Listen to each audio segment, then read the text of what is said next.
This episode of Gather and Go is sponsored by Visit Lincoln. While the days are getting shorter, entertainment and fun take no holidays in Lincoln, Nebraska. Live music, fall-themed outdoor events, and more will make it a season to remember when you bring your group to experience what Lincoln has to offer. Plan your fall trip at lincoln.org and let the Visit Lincoln team make your stay exciting and memorable with group tour itineraries and options for any gathering of people. All right, everybody. My guest today is a veteran tourism marketer who got her start promoting Louisiana swamp tours in the wake of Hurricane Katrina. After working in various roles through the industry, she started the Von Mack Agency, which provides full-service marketing support for tourism organizations. She's a frequent speaker at universities around New Orleans, as well as travel industry organizations, including Arrival and the National Tour Association. Marica Mackenroth Brewster, welcome to the podcast. Thanks for having me. It's a joy to be here. I am so excited to have you here. Your story is fascinating from the very beginning because I think of Katrina as almost destroying tourism in Louisiana, especially for a while. It actually kind of opened a door for you to get into the industry. So tell us a little bit of that story.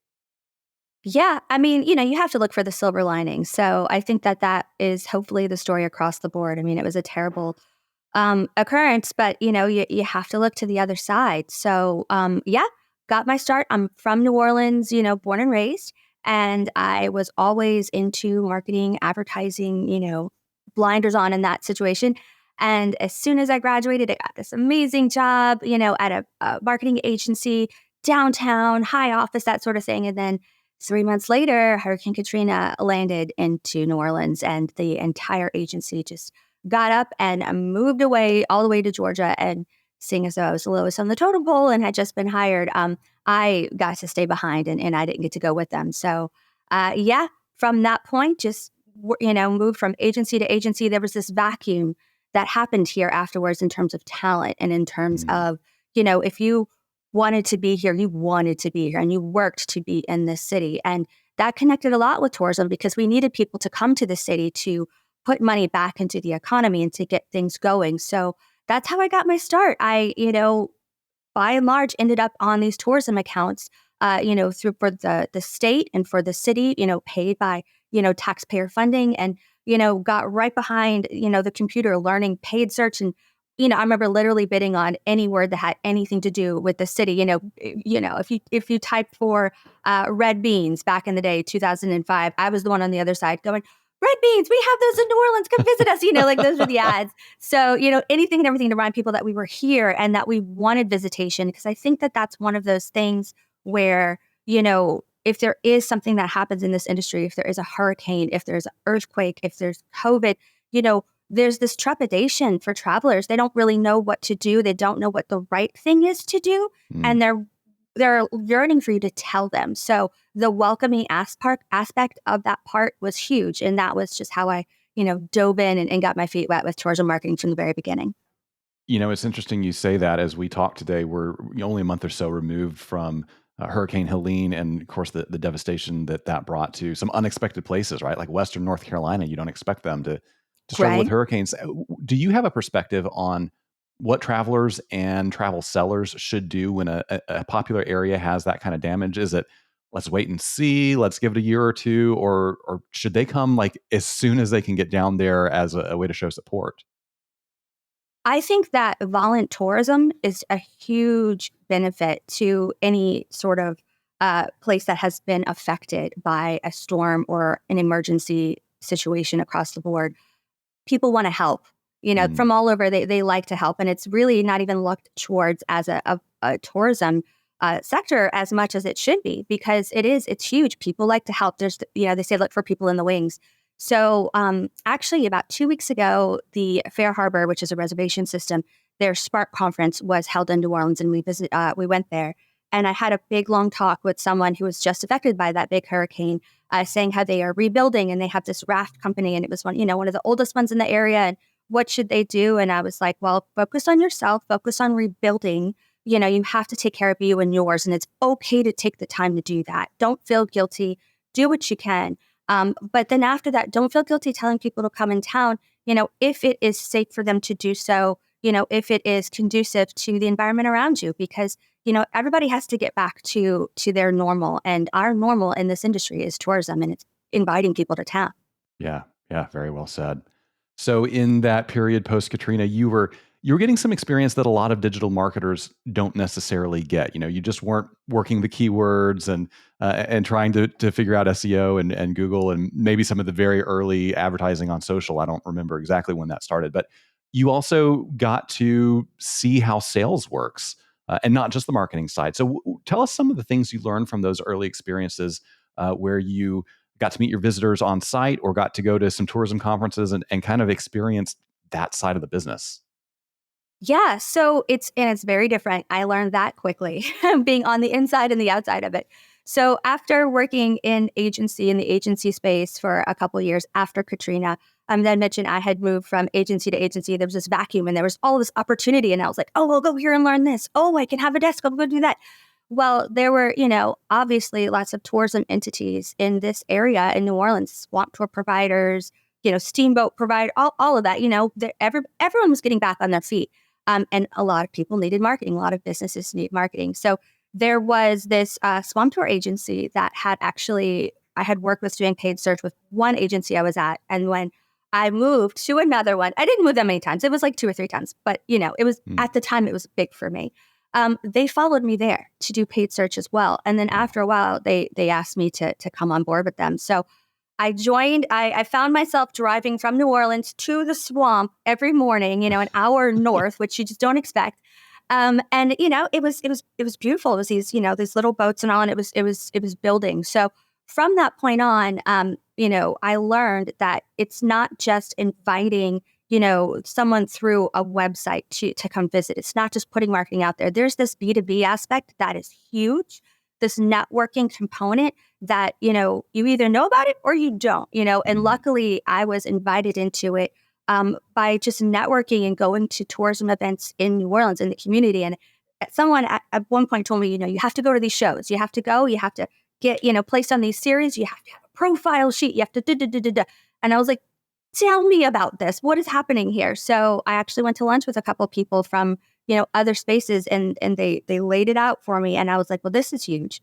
So I went to my boss at the time and was like, we need to do this. This is the next level. We need to go after this type of traveler. We need to go after the series. We need to network. We need to make these partnerships at the top level and get a booth and all of that stuff. And so I just dove in head first, and everyone was very welcoming. That was something that I really love about tourism, and I think made me just want to stay in it for this past 20 years because it is, once you know, right? Yeah. Once you're there, you're there. So that's where, because I had a marketing brain, I kind of put it all together and was like, okay, well, let's figure out peak rates, non-peak rates. Let's figure out how is it easy to sell? Do we have parking? Do we have bus parking? That sort of thing. And that's where, you eventually build out your group page on your website, and it just goes hand in hand and it builds from there. So that was definitely something that, built over time as well. Yeah. Was it one of those situations where the people you were working for were their expertise was in operating swamp tours, operating the vessels, making people smile or teaching them things on the boats, and they were such a small organization, they didn't have the bandwidth or hadn't really thought about, oh, we could branch out into the group tour space and get booths at events and put out marketing materials. I feel like there are so many kind of solopreneurs in our space that they don't even think about this stuff because they're so busy just with the daily execution of their core business. Was it that sort of thing? Well, I was very lucky at the time to work for a swamp tour company that had very business-minded people at the helm. So they were very growth-minded. I'm sure that they were aware of it, but I wasn't in the understanding that they thought it would have been necessarily worth it or not. I think they had dipped their toes in it, and it was just like, what's the return? I think that there are folks at the helm for many of the small tour company providers and the small tourism company providers that don't even know about it. And then there are ones that have heard about it, like this in this case, but they didn't really understand what the return would be, or what they needed to put together to make it a return. Because there's so much business there that is waiting, to be sent through it. I feel like the ones that send the series through are looking for something that is new and, something that is culturally unique, and it's those providers that we have to kind of connect in between to open that space. Yeah. So you mentioned return, and that is something that anybody who's thinking about marketing should be looking at, right? But it's incredibly difficult to measure, especially when you're not doing, say, paid search or paid social, where you're just kind of plastering your identity, your brand awareness out there as many places as you can, and then you see, well, I got this many sales at the end of the month. Are there some ways that you tell your tourism clients that they can measure that return that isn't just from Google Analytics or something so cut and dried?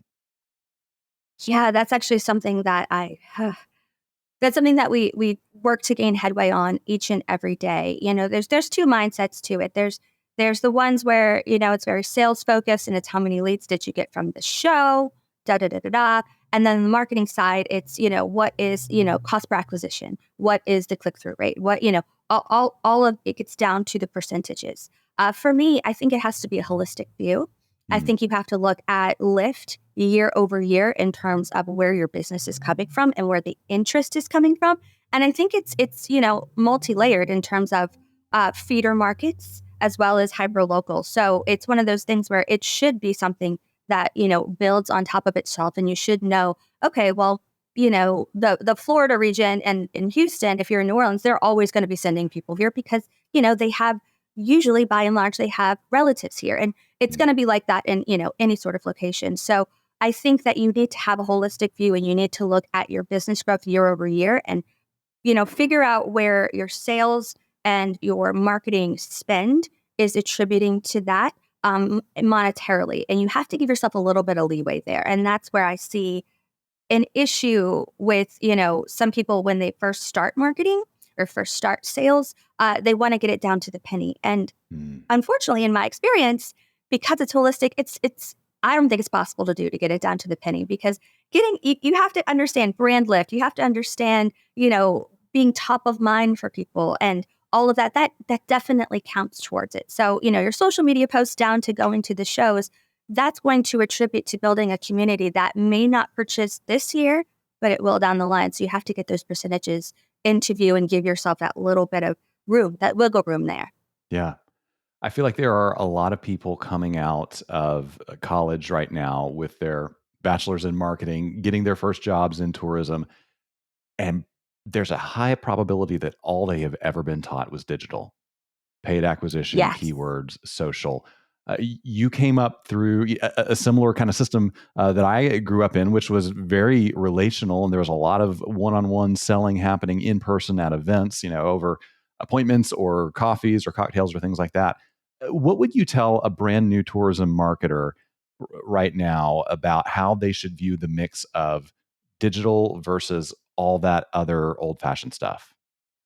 The old fashioned stuff is coming back. Hmm. I actually just did a speech on this, a session on this at the Arrival conference about a month ago, where explaining to folks that in the marketing and advertising community nationally, at all of these conferences, it's a big movement. Actually, it's a big documented movement to go back to creative, back to the old school, and the reason for that is because you have two things happening, right? You have AI that has come into the mix very Mm. recently, and it's doing all these wonderful things and facilitating all of this great marketing and all of this great messaging for some of the small providers as well as agency spaces. They're using it too. But sometimes if you get lazy with AI, or if you don't put that human element, that creative element into it, it can make the creative homogenous. You're Mhm. looking at ads and they all look like one another because they're all AI generated, or all the imagery is, it's all the same, right? So you have that happening on one side. On the other side, you have this rise of performance marketing, digital marketing, this marketing with the expectation of exact numbers down to the penny. And that has arisen, probably in the past 5 to 7 years, where it's like, okay, well, you can set this pixel and this pixel will do all this stuff for you on Facebook or Meta, and, set this pixel and Google, and it'll, just launch it, let it go, and it's more the other side of the brain. It's math. It's all of those, data-based sets, right? And so that was running, running, running, running. But now you have the cookies, issue where the Mm. tracking is not, privacy. So all the privacy things that have happened, the limitations, I believe it was about a year and a half ago, iPhone did an update on their phone where it just allows you to press a button and opt out of all of the tracking. Yeah. You can opt out of all this tracking now. So what that means is that, number one, your ads are not, the pixel isn't shooting it to as explicit of audience as it was before, because you have all these people who aren't being tracked and giving you those data points, as well as the targeting available on our end as marketers on Meta, on Google, and programmatic, all that space, that's being dialed back as well, because you can't go to such a distinct level because there's so many people that are not giving you those data points, right? So you have homogeneity on one side, and then on the other side, you have, the loss of all of this targeting. So that just leads to this big gray area. So at the end of the day, what I'm getting towards is the movement towards creative means you have to get back to the basics. You have to get back to the books, the old school, the foundational principles of marketing, which means your creative has to be good. You have to know your unique selling points. You have to know why you're different than the guy down the street. Whatever kind of tourism industry representative you are, you need to know why someone would take your tour over the tour next to you, or visit your destination over the other guy. What is the why? And then you have to have that human element into it to kind of have your ads wherever they are, whether they're print, digital, what have you. They have to break through the space. They have to. There's expectation now that people want to be entertained. Social media has done that. So you need to work harder on your creative, and it has to build on itself. And it's, in my opinion, a lot more difficult in terms of tourism marketing as a whole, because it's not a karma. You're not going after that repeat visitor over and over and over again. You're really trying to inspire something new. And we're a human, trade. That's what we do. We sell culture. So there has to be that human element to it. So you can't just be performance. You have to be across the board. Yeah, I love that. I wonder if you could dial in even a little more specifically for people who are trying to market to tour operators, to those people that might bring a series through their destination, or even, if they get one a year, or one every other year they get a motor coach or a tour group. What are some of the things that you have seen bring success in marketing to that very specific segment of the overall tourism economy? Connection. I think connection is huge. And I know that it seems as though it's just sales, and it's difficult because a lot of it is relational, but you can convey that in your marketing. You can, as long as you remember that we are a human trade. We're human driven. So making sure that you have those human connection and the human touch points. And what I mean by that is, for example, if you're going to a show, a trade show, and you wanting to connect with, these people for the series, why not do a meta campaign, targeted to the list, or targeted to people in the convention center and, at the trade show, saying, come visit my booth. If there isn't a space, but, this is who I am, and just boost the post of you coming to town and, landing in the airport or underneath, and just boost it to the list of people who are at the show. You have to double down on the relational marketing with actual targeted pieces. And that's exactly what I mean. You have to make sure that you double down on it. You can't just get out there and shake hands. You have to put something out there as well that is trackable. Yeah. So it occurs to me that I know that I have been geofenced before when I've been at an event. I open my phone and all of a sudden I'm getting ads for things that are related to tourism, or I have lunch with a buddy and he's talking about he may want to propose to his girlfriend soon, and then somehow I'm getting ads from jewelry companies. I think a Yes. lot of people feel a little bit icky about that. There's something creepy about it. We know what's going on. We still don't like it. What I hear you describing is almost a much more explicit thing of like, hey, I know we're all at the same event, so let's embrace it and find a way to market around that. Do you have some strategies for doing this in a human way that people embrace instead of turning them off? It is such a double-edged sword, and you have to really, really think about how you're going to show up in the feeds. And that's exactly what I'm speaking to in terms of letting the pixel just run. I've never been a proponent of that. I've always been old school, because it's like, no, it's going to be jutting no matter what you do. So, we do lots of different types of social campaigns across the board, whether it's B2B or B2C. And first and foremost, the biggest thing you have to think about is your targeting. So when you go to the shows, the targeting is theoretically easier, because you can target the convention center or the hotel it's in, and then layer in with people who are interested in tourism or what have you. If you are B2C and you're trying to target people coming into town or what have you, then you really have to get down to, put on your psychological hat and go, what are the brands these people follow? And are they planning travel? And, what are the magazine and really get to it in an old school fashion. And the reason I'm saying that is because if you get really, really, really good at that aspect of it, the targeting, then when it shows up in the feeds, it feels less icky, regardless of how you're putting it out there or what you're putting it out there for. And that's really the trick to it. That's the clever aspect of it, that you want to make sure your targeting is so good that when it comes into someone's feed and you're entertaining them with whatever it is, whatever piece of content it is, they're thankful for it. I mean, I don't know about you, but I've had moments where, it's a Friday night, my kids are in bed, I've had a glass of wine, and I'm looking on, Meta or Instagram, and I'm served an ad for a sweater, and I'm like, that's a great sweater. Next thing I know, 2 mornings later, I got the sweater on my porch, and I'm thankful for it. Yeah. I'm like, this is awesome. So it really has to come down to that connection and knowing your audience.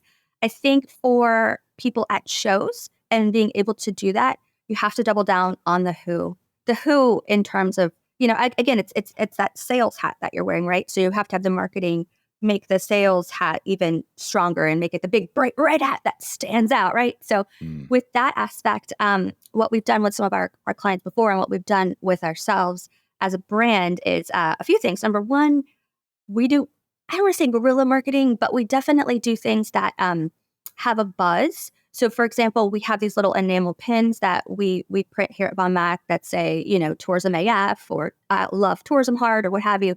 And people feel a little illicit when they ask for an AF pen or what have you, but they come and they ask us for it. We'll be on the dance floor at the night stuff. And it's like, what is this? So we'll actually, promote that. We'll say, come get your pen, find a Von Mac person. It's another level of that excitement, but then you feel welcome tapping me on the shoulder, asking for a pen because it's in your feed. It's like, oh, it's that girl, Yeah. For the clients, we'll do something where, if they have a booth, we did this for a motor coach client. We love the motor coach family. They did an interactive component where, you spun the wheel and you win something, but, then you can opt in for something even bigger, a draw at the last day. And so we were posting each and every day about the people who had, gone into the wheel and, and how they entered each day and, kind of updates. And we promoted it each and every day to everyone coming to the show until the last day. It was building up that suspense. Come meet us at our booth. So you need another component of it optimally to kind of be the driver of the message. So you have to have the targeting right. You have to have the driver, and then you have to put your face on it. You have to be like, it's me, and it works. So it has to be personal.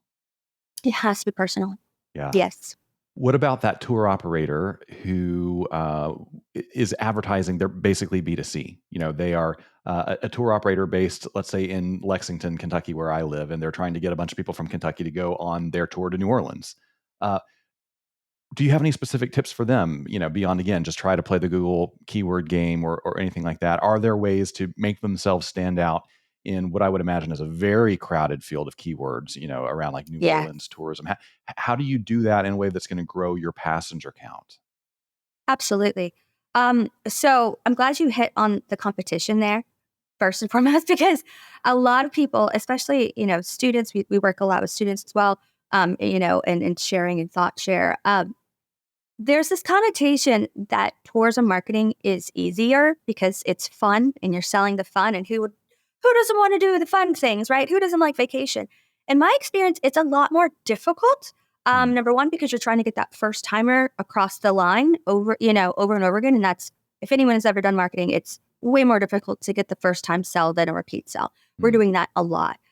Secondly, the competition, as you mentioned, you're not just competing against, usually when you're in tourism, it's a saturated market. It's condensed down into these certain sort of cities a lot of times. So the tourism cities, there's lots of swamp tours. There's lots of zip lines in, certain areas. There's lots of water sports in other areas. You're competing against all of those. So your unique selling proposition, your point of difference has to be huge. But you're also competing against everything else in the world. You're competing against walking down the beach with your family. You're competing against visiting grandma. You're competing against going to the free park. You're competing against everything.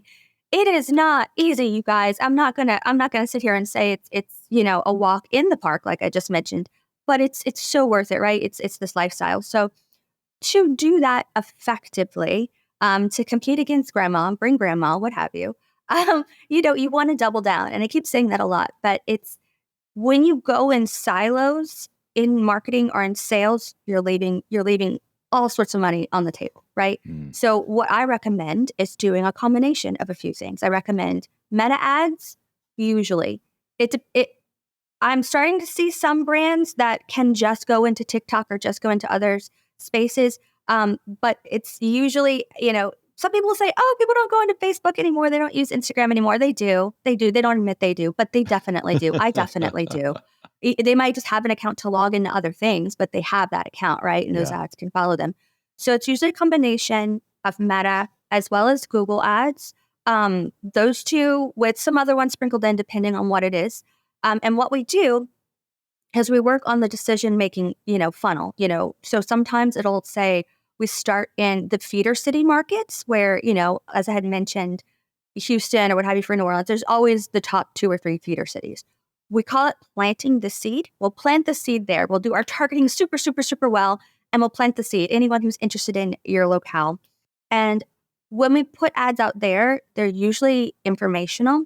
It's usually a give. So it's, we're entertaining you, or here's a video, or here's, something that is not asking you to do something with a promo code. Because by and large, you're not going to purchase something that, is under, let's say, $150 that far ahead in time. But you're planting the seed, right? Once you do that, especially if you do a video on Meta, you can retarget to that person, anyone who's watched that video for like 2 seconds. So what we do is we retarget them down the funnel. So when they get into the drive market, we have a drive market we segment, and then we have hyperlocal, which we very largely put a lot of budget in. And so we will retarget people all the way down that funnel. And when they fall into the drive market, and then when they fall into hyperlocal, the ads themselves on Google and in Meta get more conversion driven. And they go from engagement to here's a promo code, 2 spots left. Back when they're in town, that's what they see. So you follow them all the way through, giving this content. And then if they're thinking about it and they're like, oh, I'm going to go look in Google, I'm going to search for, haunted tour, blah, blah, blah. You're there as well because you're retargeting to the same audience, right? You have your retargeting set up. And so you catch them there as well. You remind them that you're the same company. You're the tour, or you're the attraction provider that does this. This is why I'm different. You're not just going to a restaurant. You're not just going to a swamp tour. You're going to the swamp tour that does this. And so it's really easy to lose to your competition that way if your unique selling point isn't differentiated enough. So we work with our clients a lot on that. But it's a very calculated marketing directive to get them all the way down that funnel. But it works. We found that it works pretty well. Yeah. Yeah. Oh, that's fantastic. Now, my impression of many people in the tourism community who are kind of solopreneurs, mom and pop shops, I see them kind of go 2 ways when it comes to marketing. Well, 3 ways. One group just doesn't do it because, word of mouth or location or whatever kind of takes care of it for them. Another group says, oh, Facebook, Instagram, TikTok, I use those, so I can figure this out myself. And then they try, and the results are almost always abysmal, right? Like hugely disappointing, and you've spent hundreds of thousands of dollars and you got no leads. Then there's the approach that says, this sounds so complicated, there's no way I'm going to try. I need to bring in some experts.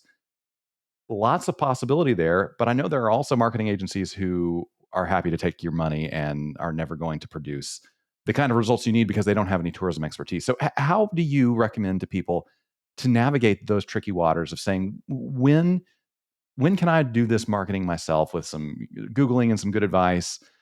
Or when is it time to think about and maybe budget for hiring outside help? Yeah. Well, the first thing I'd say is if you are getting calls from a marketing agency or a digital marketing agency and they're particularly aggressive for you to be listed in their directory or what have you, there's a reason they're calling you. It's usually not something that's going to be worth your while. I've far and wide, I've had, new clients are like, oh, I'm paying, $8,000 a month to this directory. Is it worth it? I'm like, well, if you're asking me, the answer is no. Like, don't just, Right. Okay. So first of all, there's that. Just be on guard, first of all. And there's also no guarantees. Be on guard for guarantees. If there's any marketer or any salesperson that is giving you a guarantee in tourism, be wary because anything can happen in tourism, as we know. Yeah. So that's another thing. I would say, we do partner a lot with companies that start out that way. They'll do their own social, they'll do their own Google ads, or they'll get a nephew to do it, or what have you. Sometimes they're pretty decent. most of the time it's, we could come in and we can kind of charge things up a lot. At the end of the day, I think you need to do what you can and follow your gut and watch your numbers. So if you have your nephew doing it or if you're doing it yourself, and you don't know your return, then stop.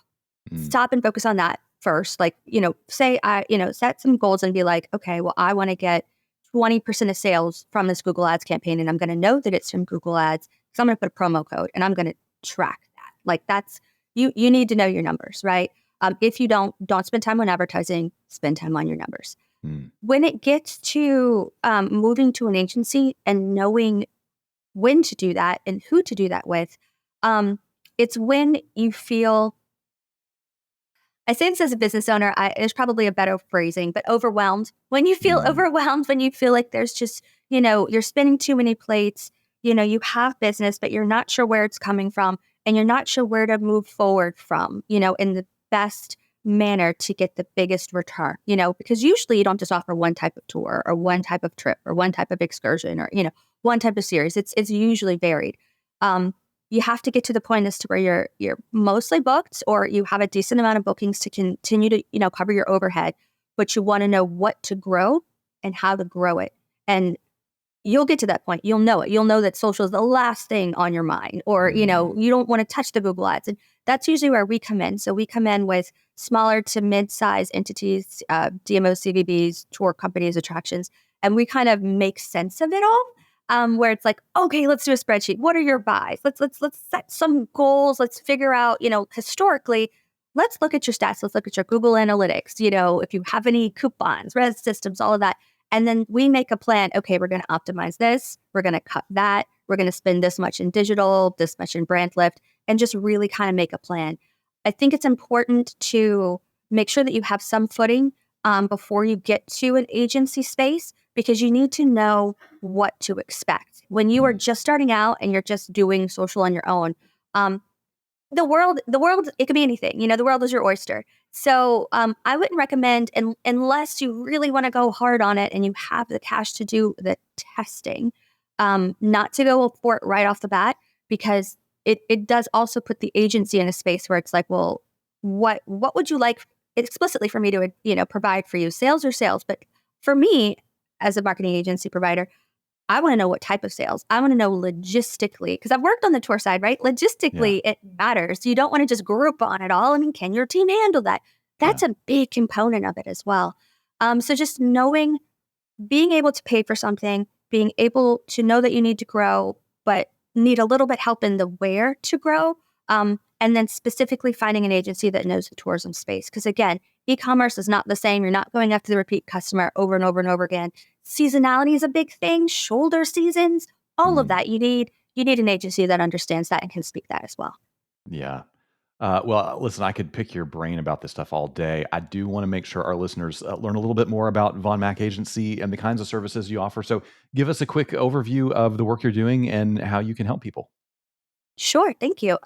So Von Mack, we are full service. We've been around for about 7 years and we focus directly on tourism. That's all we do. So we work with tour providers, attractions, DMOs, as I'd mentioned, anything in the tourism space, but only in the tourism space. And we're full service. So usually we'll just jump in and do strategy. We do a lot of strategy, a lot of consulting, a lot of workshops, and then we come up with a plan. And then we work with our clients to add things to the plan and make it a full marketing momentum to either do, Google ads and digital ads. Sometimes we do full branding. Sometimes we'll do branding and a website and launch it with all of this stuff. So it really depends on where you are, but we do it all across the board. And we consider ourselves a partner to grow with. Most of our clients actually open several companies in the tourism space because that's just how we apparently work as an industry. We like to just own it all, which is awesome.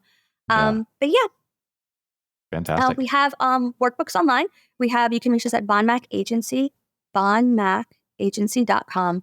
And we have a whole section on education and workbooks that are free downloads. So if you want one where you can walk through learning what your brand proposition is, your unique selling proposition, brand angling, social media, putting that out, just to kind of get your feet, feet wide in the water, we have those as well, and they're free.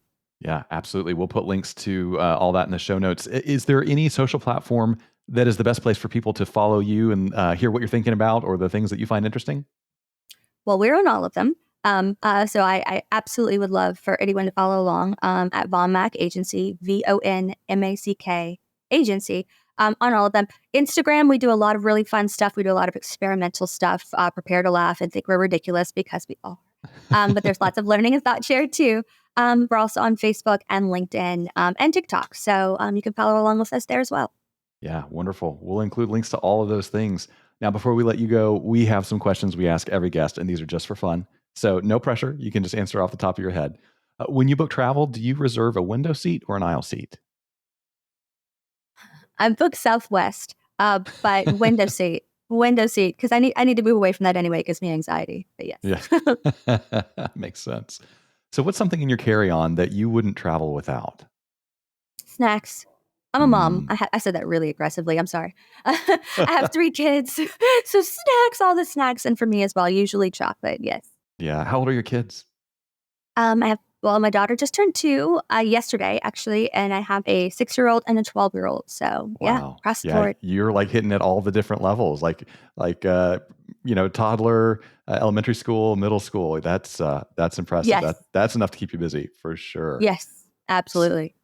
Now, if you had a free airline pass and a week with nothing else to do, where would you head next? There's so many places I wanna go. Is it I guess I don't know if I can ask with my family or not. I mean, Yeah, you can take them if you want. Europe, we're just a big I never visit just one place. I like to get the most out of it, obviously.